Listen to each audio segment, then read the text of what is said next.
Hi ಎಲ್ರಿಗೂ ನಮಸ್ಕಾರ. ಸೊಪ್ಪಿನ ವಡೆ ರೆಸಿಪಿ ನೋಡೋಣ ಬನ್ನಿ ಹೇಗೆ ಮಾಡೋದು ಅಂತ. ಸೊಪ್ಪನ್ನ ಚೆನ್ನಾಗಿ ತೊಳೆದಿಟ್ಕೊಳ್ಳಿ. ಸೊಪ್ಪು ತೊಳೆದು ಈ ಥರ ಇಟ್ಕೊಂಡು ಸಣ್ಣಕ್ಕೆ ಹೆಚ್ಚಿ ತೊಳೆದಿಟ್ಕೊಳ್ಳಿ. ಅದನ್ನ ತೊಳೆದಿಟ್ಕೊಂಡಾದ್ಮೇಲೆ 2 ಗ್ಲಾಸ್ ಅಕ್ಕಿಗೆ 1 ಗ್ಲಾಸ್ ಕಡಲೆಬೇಳೆನ ನೆನೆ ಹಾಕಬೇಕು. 2 ಗ್ಲಾಸ್ ಅಕ್ಕಿ ರೇಷನ್ ಅಕ್ಕಿಗೆ 1 ಗ್ಲಾಸ್ ಕಡಲೆಬೇಳೆ ನೆನೆ ಹಾಕಿ 1-2 ಅವರ್ ನೆನೆಕ್ಕೆ ಬಿಡಬೇಕು. ಅದು ಚೆನ್ನಾಗಿ ನೆಂದಿದೆ ನೋಡಿ. ಈ ಥರ ನೆಂದಾದ್ಮೇಲೆ ಅದನ್ನ ಚೆನ್ನಾಗಿ ತೊಳೆದು ಸೈಡ್ ಇಟ್ಕೊಳ್ಳಿ. ಈ ವಡೆಗೆ ಹಾಕೋಕ್ಕೆ 4-5 ಮೆಣಸಿನ್ಕಾಯಿ, 1 ಬೆಳ್ಳುಳ್ಳಿ, ಒಂದು ಸ್ವಲ್ಪ ಹಸಿ ಶುಂಠಿ ಅದನ್ನ ತೆಗೆದಿಟ್ಕೊಳ್ಳಿ. ಈಗ ನೆನೆಯಿಟ್ಟಿದ್ವಲ್ಲ ಅಕ್ಕಿ ಅದನ್ನೆಲ್ಲನೂ ಅದಕ್ಕೆ ಅಲ್ಲ, ಬೆಳ್ಳುಳ್ಳಿ ಹಸಿಮೆಣಸಿನ್ಕಾಯಿಗಳನ್ನ ಅದನ್ನೆಲ್ಲ ಹಾಕಿ ಮಿಕ್ಸಿ ಮಾಡ್ಕೊಳ್ಳೋಣ. ಸಣ್ಣಗೆ ರುಬ್ಕೊಂಡ್ರೂ ಪರವಾಗಿಲ್ಲ, ಸ್ವಲ್ಪ ಹಾಗೆ ಪುಟ್ಟ ಉಬ್ಕೊಂಡ್ರೂ ಚೆನ್ನಾಗಿರುತ್ತೆ. ಈಗ ರುಬ್ಬಿದ ನೋಟು ಒಂದು ಬಾಣಲಿಗೆ ತೆಗೆದಿಟ್ಕೊಂಡು ಒಂದು ಸ್ವಲ್ಪ ಹೊತ್ತು ಅದನ್ನ ರುಬ್ಬಿದ ನೋಟು ಒಂದು ಸ್ವಲ್ಪ ಹೊತ್ತು ಹಾಗೆ ಇಡೋಣ. ಅಷ್ಟರಲ್ಲಿ ಈಗ ಕೊಬ್ಬರಿ ಚಟ್ನಿ ಮಾಡ್ಕೊಳ್ಳೋಣ. ಅದನ್ನ ನೆನೆ ಇಡೋದನ್ನ ಸ್ವಲ್ಪ ತೆಗೆದಿಡೋಣ. ಅದಾದಮೇಲೆ ಕೊಬ್ಬರಿ ಚಟ್ನಿ ಸಣ್ಣಗೆ ಹೆಚ್ಚಿ ಕೊಬ್ಬರಿನ ಮಿಕ್ಸಿ ಇಟ್ಕೊಂಡು ಅದಕ್ಕೊಂದು ಸ್ವಲ್ಪ ಪುಟಾಣಿ ಹಾಕ್ಕೊಳ್ಳೋಣ. ಪುಟಾಣಿ ಹಾಕ್ಕೊಂಡು ಕರಿಬೇವು, ರುಚಿಗೆ ತಕ್ಕಷ್ಟು ಉಪ್ಪು, ಸಕ್ಕರೆ, ಹಸಿಮೆಣಸಿನ್ಕಾಯಿನ ಹಾಕ್ಕೊಂಡು ಅದನ್ನ ಮಿಕ್ಸಿ ಮಾಡ್ಕೊಳ್ಳೋಣ. ಹಸಿಮೆಣಸಿನ್ಕಾಯಿ 1-2 ಖಾರ ಇರುತ್ತೆ, ಅದಕ್ಕೆ 1-2 ಹಾಕ್ಕೊಳ್ಳಿ. ನೀವು ಖಾರ ತಿಂತೀರ ಅಂದರೆ ಜಾಸ್ತಿನೂ ಹಾಕ್ಕೋಬೋದು. ಅಲ್ಲ 1-2 ಬೆಳ್ಳುಳ್ಳಿ, ರುಚಿಗೆ ತಕ್ಕಷ್ಟು ಉಪ್ಪು, ಸ್ವಲ್ಪ ಸಕ್ಕರೆ ಹಾಕ್ಕೊಳ್ಳಿ. ಚೆನ್ನಾಗುತ್ತೆ. ಸ್ವಲ್ಪ ಸಕ್ಕರೆ, ಕೊತ್ತಂಬರಿ ಇದ್ದರೆ ಹಾಕ್ಕೋಬೋದು, ಇಲ್ಲಾಂದರೆ ಇಲ್ಲ. ರುಚಿಗೆ ತಕ್ಕಷ್ಟಿಗೆ ಉಪ್ಪು ಹಾಕ್ಕೊಂಡು ಮಿಕ್ಸಿ ಮಾಡ್ಕೊಳ್ಳೋಣ. ರುಚಿಗೆ ತಕ್ಕಷ್ಟು ಉಪ್ಪು ಹಾಕಿದ್ದನ್ನ ಮಿಕ್ಸಿ ಮಾಡಿಕೊಂಡು ಸೈಡಿಗೆ ತೆಗೆದಿಟ್ಕೊಳ್ಳೋಣ. ಮಿಕ್ಸಿ ಮಾಡ್ಕೊಳ್ಳೋಣ. ಈಗ ವಡೆ ಇದನ್ನ ರುಬ್ಬಿಟ್ಟಿದ್ವಲ್ಲ, ಅದಕ್ಕೆ ಈಗ ಸೊಪ್ಪನ್ನ ಆವಾಗಲೇ ತೊಳೆದಿಟ್ಟಿದ್ವಲ್ಲ ಅದನ್ನ ಇದಕ್ಕೆ ರುಬ್ಬಿದ್ವಲ್ಲ ಕಡಲೆಬೇಳೆ ಮತ್ತು ಅಕ್ಕಿನ ಹಾಕಿ ಅದಕ್ಕೆ ಹಾಕ್ಕೊಳ್ಳೋಣ. ಸಣ್ಣಕ್ಕೆ ಹೆಚ್ಚಿ ಸೊಪ್ಪನ್ನ ಇದಕ್ಕೆ ಹಾಕ್ಕೊಂಡು ಈಗ ಕಲಸೋಣ. ಚೆನ್ನಾಗಿ ಮಿಕ್ಸ್ ಮಾಡಿಕೊಂಡು ಸೊಪ್ಪನ್ನ ಚೆನ್ನಾಗಿ ಮಿಕ್ಸ್ ಮಾಡ್ಕೋಬೇಕು. ಈ ಥರ ಪೂರ್ತಿ ಸೊಪ್ಪು ವಡೆ ಹಿಟ್ಟಿನಲ್ಲಿ ಮಿಕ್ಸ್ ಆಗಬೇಕು. ಈ ಥರ ಚೆನ್ನಾಗಿ ಮಿಕ್ಸ್ ಮಾಡ್ಕೊಳ್ಳಿ. ಹಿಟ್ಟಿನಲ್ಲಿ ಪೂರ್ತಿ ಸೊಪ್ಪು ಮಿಕ್ಸ್ ಆಗಬೇಕು. ನೀರಂತೂ ಹಾಕಬೇಡಿ ಹಿಟ್ಟಿಗೆ. ನೀರು ಹಾಕಿದರೆ ಎಲ್ಲ ಬಜ್ಜಿ ಥರ ಆಗೋಗ್ಬಿಡುತ್ತೆ. ಬಜ್ಜಿನೂ ಮಾಡ್ಕೋಬೋದು, ಚೆನ್ನಾಗಿ ಬರುತ್ತೆ. ಇವಾಗ ಬಾಣಲಿ ಕಾಯ್ಬಿಡೋಣ. ಗ್ಯಾಸ್ ಹಚ್ಚಿ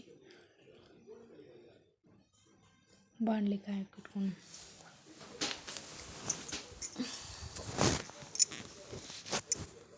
ಹಸಿದೆ ಸ್ವಲ್ಪ ಇದು ಕಾಯ್ದು ಕಾದಾದ್ಮೇಲೆ ಎಣ್ಣೆ ಹಾಕೋಣ. ಕಾಯ್ತಿದೆ. ಈಗ ತೊಳೆದಿಡೋಣ. ನೀರಿರುತ್ತೆ ಅದಕ್ಕೆ ಕಾದಿದೆ. ಎಣ್ಣೆ ಹಾಕ್ಕೊಂಡು ಎಣ್ಣೆ ಕಾದಿದೆ ನೋಡ್ಕೊಳ್ಳೋಣ. ಈಗ ಕಾದಿದೆ ಎಣ್ಣೆ. ಸ್ವಲ್ಪ ವಡೆ ಬಿಟ್ಟಾಗ ಮಾತ್ರ ಸಣ್ಣ ಉರಿಯಲ್ಲಿ ವಡೆನ ಬೇಯಿಸ್ಕೋಬೇಕು. ಕಾದಿದೆ ಎಣ್ಣೆ. ಈಗ ವಡೆ ಬಿಟ್ಕೊಳ್ಳೋಣ ನೋಡಿ. ಸ್ವಲ್ಪ ಹಿಟ್ಟು ತೊಗೊಂಡು ಕೈಯಲ್ಲಿ ಈ ಥರ ಅಗಲ ಮಾಡಬೇಕು. ಅಗಲ ಮಾಡಿ ಕಾದಿದ ಎಣ್ಣೆ ಬಿಡಬೇಕು ಅಷ್ಟೇ. ಏನು ಜಾಸ್ತಿ ಇಲ್ಲ. ಹಿಟ್ಟಿಗೆ ಮಾತ್ರ ನೀರು ಹಾಕಬೇಡಿ. ಇನ್ನು ರುಬ್ಬುವಾಗ ನೀರು ಹಾಕಿರ್ತೀವಲ್ಲ ಅದೇ ಚೆನ್ನಾಗಿರುತ್ತೆ. ಈ ಥರ ಮಾಡಿ ಕೈಲಿ ನೋಡಿ.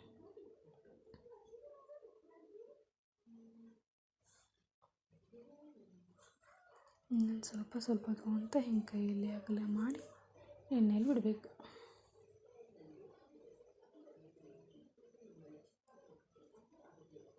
ಸ್ವಲ್ಪನೇ ತೊಗೊಳ್ಳಿ, ಜಾಸ್ತಿ ಆದರೆ ಚೆನ್ನಾಗಿ ಬೇಯಲ್ಲ ವಡೆ.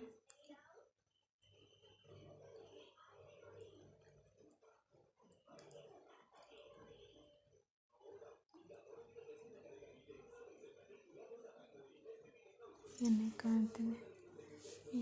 ಅದು ಎಣ್ಣೆ ತುಂಬಾ ಬಿಟ್ಕೊಳ್ಳೋಣ ಸಣ್ಣದಾಗಿ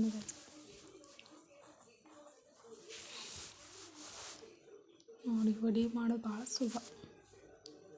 ಸೊಪ್ಪಿದ್ದಾಗೂ ಈ ಥರ ಒಮ್ಮೆ ಮಾಡಿ ನೋಡಿ ಎಷ್ಟು ಚೆನ್ನಾಗಿ ಬರ್ತವೆ ಗೊತ್ತಾ ವಡೆ. ಸಖತ್ತಾಗಿ ಬರುತ್ತೆ.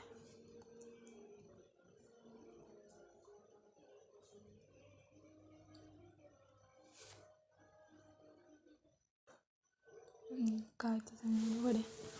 ಈ ಥರ ಸಣ್ಣ ಉರಿಯಲ್ಲಿ ವಡೆನ ಬೇಯಿಸ್ಕೋಬೇಕು. ಒಂದು 5ರಿಂದ 10 ನಿಮಿಷ ಅಷ್ಟೇ, ಭಾಳ ಹೊತ್ತೇನಾಗಲ್ಲ. ಒಂದು 5ರಿಂದ 10 ನಿಮಿಷದವರೆಗೂ ಈ ಥರ ಬೇಯಿಸ್ಕೊಳ್ಬೇಕು.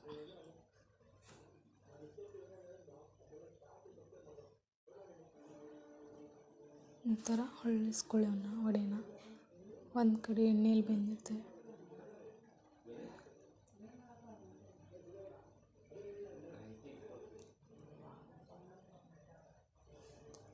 ಬೇಯಿಸ್ಕೊಳ್ಳಿ ಚೆನ್ನಾಗಿ. ಈ ಥರ ಸಣ್ಣ ಉರಿಯಲ್ಲಿ ವಡೆನ ಚೆನ್ನಾಗಿ ಬೇಯಿಸ್ಕೊಳ್ಳಿ.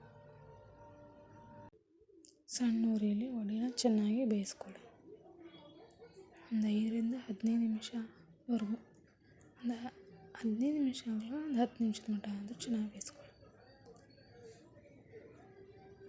ಸಣ್ಣ ಉರಿಯಲ್ಲಿ ಚೆನ್ನಾಗಿ ಬೇಯ್ತವೆ ಒಳಗೆಲ್ಲ. ಈ ಥರ ಹೊಳ್ಳಿಸಿ ಹಾಕ್ಕೊಳ್ಳಿ. ಈ ಥರ ತಿರುಗಿಸ್ತಾ ಇರಿ.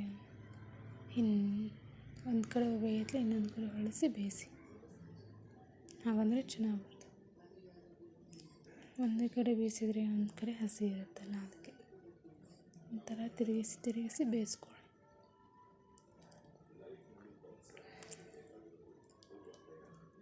ಈ ಥರ ತಿರುಗಿಸ್ಕೊಳ್ಳಿ ವಡೆ ಮಾತ್ರ. ನೋಡಿ ಚೆನ್ನಾಗಿ ಕಾಣ್ತವೆ ಅಲ್ಲ. ಟ್ರೈ ಮಾಡಿ ನೋಡಿ ವಡೆನ ಯಾವ ಥರ ಅಂತ ಹೇಳಿ ನಾನು ಟ್ರೈ ಮಾಡಿ. ನನ್ನ ಚಾನಲ್ನ ಇದೇ ಫಸ್ಟ್ ನೋಡ್ತಿದ್ರೆ ಸಬ್ಸ್ಕ್ರೈಬ್ ಮಾಡ್ಕೊಳ್ಳಿ.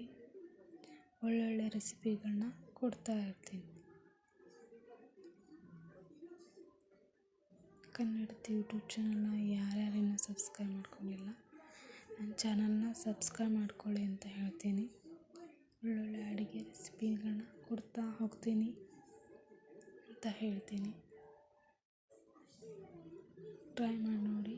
ಟ್ರೈ ಮಾಡಾದ್ಮೇಲೆ ಯಾವ ಥರ ಬಂತು ಅಂತ ನನಗೆ ತಿಳಿಸಿ, ಆಯಿತಾ. ನನ್ನ ಚಾನಲ್ನ ಸಬ್ಸ್ಕ್ರೈಬ್ ಮಾಡಿಕೊಂಡ್ರೆ ನಾನು ಹಾಕ್ತಾ ಇರೋ ವಿಡಿಯೋಗಳು ನಿಮಗೆ ಮೊದಲು ಬರುತ್ತೆ. ಯಾವ ರೆಸಿಪಿ ಇದಾದರೂ ವೀಡಿಯೋ ಹಾಕಿದ್ದೆ ಅಂದರೆ ಫಸ್ಟ್ ನಿಮಗೆ ವಿಡಿಯೋ ಬರುತ್ತೆ.